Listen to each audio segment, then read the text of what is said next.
आज हम पढ़ेंगे पाठ 6 हेलन केलर।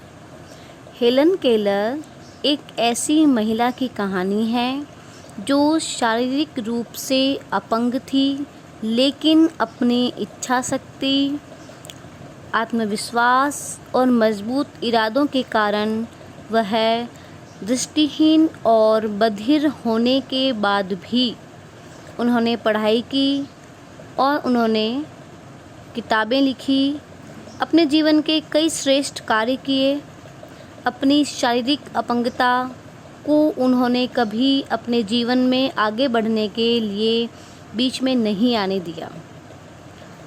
ये कहानी है हेलन केलर की, जिनका जन्म 27 जून 1880 को अमेरिका में तस्कम्बिया नामक छोटे से कस्बे में हुआ था। उनकी माता का नाम कैथरीन एडम्स केलर और पिता का नाम कैप्टन आर्थर था।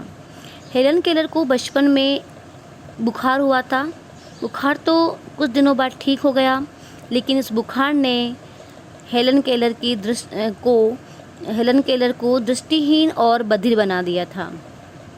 माँ बाप से उनकी ये स्थिति देखी नहीं जा रही थी। ये उनके दिन बचपन के सबसे कठिन दिन थे। एक बार उनकी माता ने एक समाचार पत्र में एक परिकीन संस्था के बारे में पढ़ा।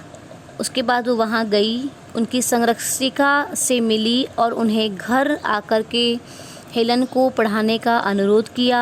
वे मान गई। उनका नाम था एनी सुलीवन। वो एक ऐसी गुरु थी जिन्होंने अपने प्रेम, धैर्य और लगन का परिचय देते हुए हेलन को प्रशिक्षित किया और उनके अंधकारमय ज़िंदगी में उमंग व उत्साह का संचार किया। कई घंटों की मेहनत करने के बाद हेलन केलर को उन्होंने वर्णमाला याद करवाई और धीरे धीरे उन्होंने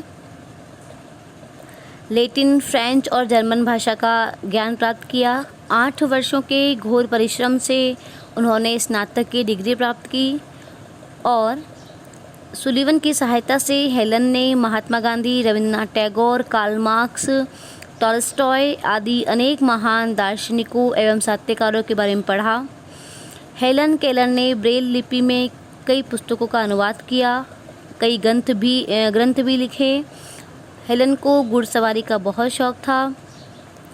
इस प्रकार से अपनी मेहनत, दृढ़ संकल्प और इच्छा शक्ति से उन्होंने शारीरिक अपंगता को परास्त किया और शारीरिक बाधाओं को पार करके भी उन्होंने सफलता की अनूठी मिसाल कायम की। हेलन एक स्वावलंबी महिला थी। वो अपने कार्य स्वयं किया करती थी। हिम्मत और हौसलों की अद्भुत मिसाल थी। उन्होंने एक बार ये लाइन कही थी कि विश्वास ही वह शक्ति है जिसकी बदौलत ध्वस्त हुआ संसार भी सुख की रोशनी में आबाद हो सकता है। यह थी हेलन केलर की कहानी।